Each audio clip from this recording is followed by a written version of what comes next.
Who is going to start at running back for the 2025 Seattle Seahawks when the season kicks off?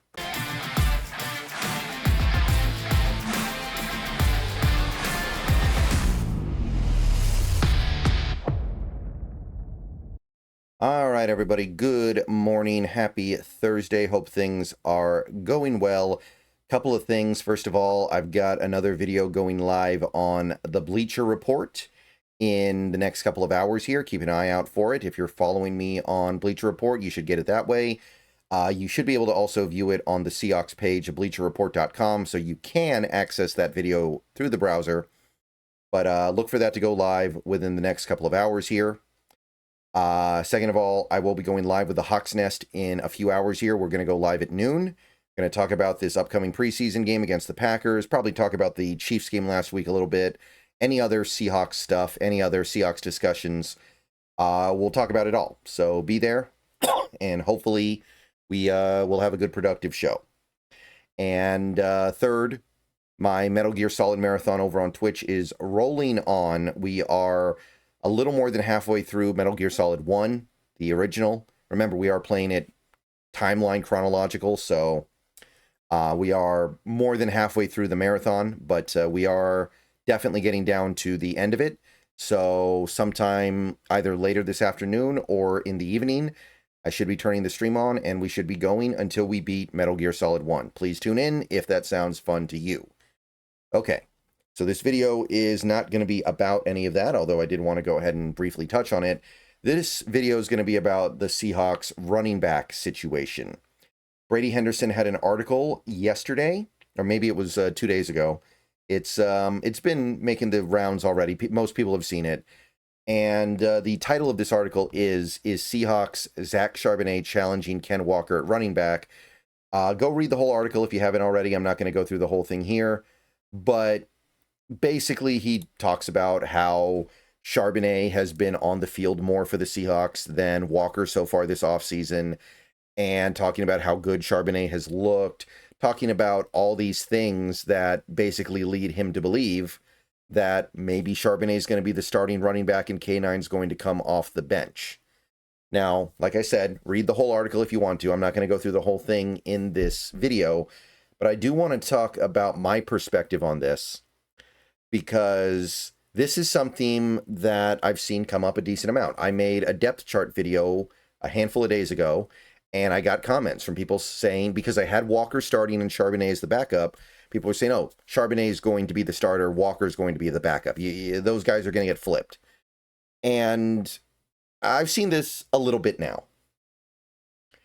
And I think that it is a defensible position to believe that those two guys could get flipped. It depends on really what you're looking for in a running back. It depends on what your priority is. I understand that there are definitely going to be football fans and football people that value Charbonnet's abilities more than Walker's abilities. But here's the thing that I keep coming back to when I think about this. It doesn't matter who starts. And I feel like this time we're spending talking about who's going to start between Walker and Charbonnet, this isn't a guard spot. This isn't right guard. We really care who starts at right guard for very obvious reasons. We care who starts at quarterback. We care who starts at wide receiver. Most positions, yeah, it really matters who starts. This is a position where rotations happen constantly. It's kind of like edge rusher, where some people were saying, oh, this guy's going to start over that guy at edge. Like, I think I had Nwosu penciled in as the starter on my depth chart. And obviously that won't be the case until he's 100% healthy. That could be a little later in the season. But some people were saying, oh, D-Law is going to start over Nwosu. Now, I'm not saying that's wrong, but what I am saying is that these positions where you have rotation, I don't really think who starts is valuable to think about hardly at all. And the reason why I say that is because the important part with Walker and Charbonnet in particular, these are two very different running backs who do very different things.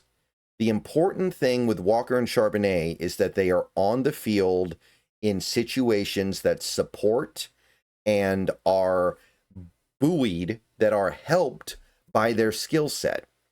Ken Walker, very fast, very elusive, very quick, We know what Walker can do. We know the strengths of a Ken Walker. He's a very difficult to handle running back. When he's healthy and on the field, when you get him into open space, he's tricky. And then you have a guy like Zach Charbonnet, who is much more slow, but he does have more power. And more importantly, I think that if you're really trying to get to the bottom of what makes Charbonnet stand out, he's a much better third down back because he is a much better blocker and he's a more reliable receiver. I know that Walker is a little bit more of a big threat receiver. You can get the ball in Walker's hands and he might take off for 70 yards. Charbonnet's not going to do that. I understand that. And at the same time, the other side of that is that Charbonnet is going to be the guy who grinds out the yards that are there and a little bit more reliably. He's going to go get what's there as a runner and as a receiver. Walker, sometimes he's going to create something out of nothing. Sometimes he's going to create nothing out of something. I think we know the cadence here. But my point is, the key is to get these guys on the field in situations that benefit them the most. Walker should be on the field for neutral downs, should be on the field for maybe run-favored downs, and Charbonnet should be on the field for passing downs and third down.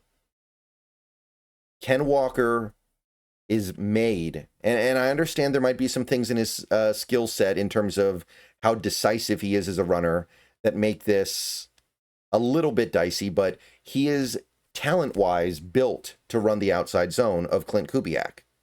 Ken Walker, with his speed and his elusiveness, is built to play the outside zone scheme that Kubiak favors.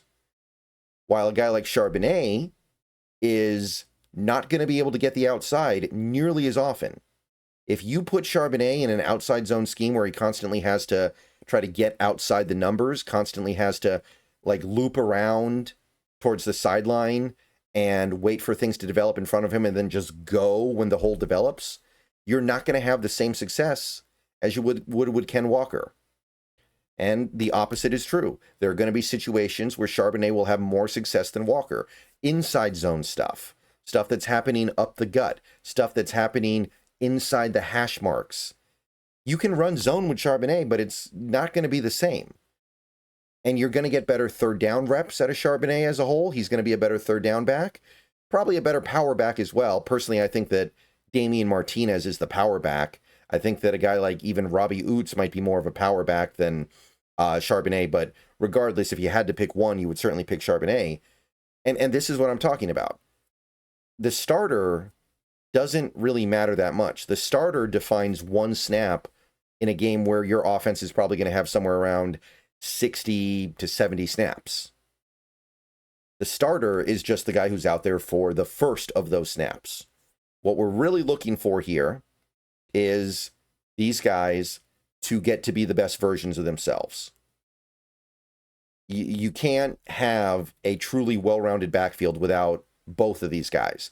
We need Walker for outside zone. We need Walker to be kind of the bell cow running back, the guy who we give the ball to in most typical running situations.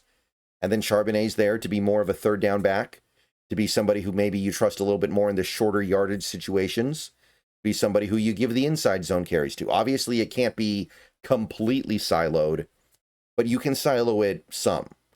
And it's not like the guys are completely incompetent in other areas of football to where they literally can't do any of the other thing.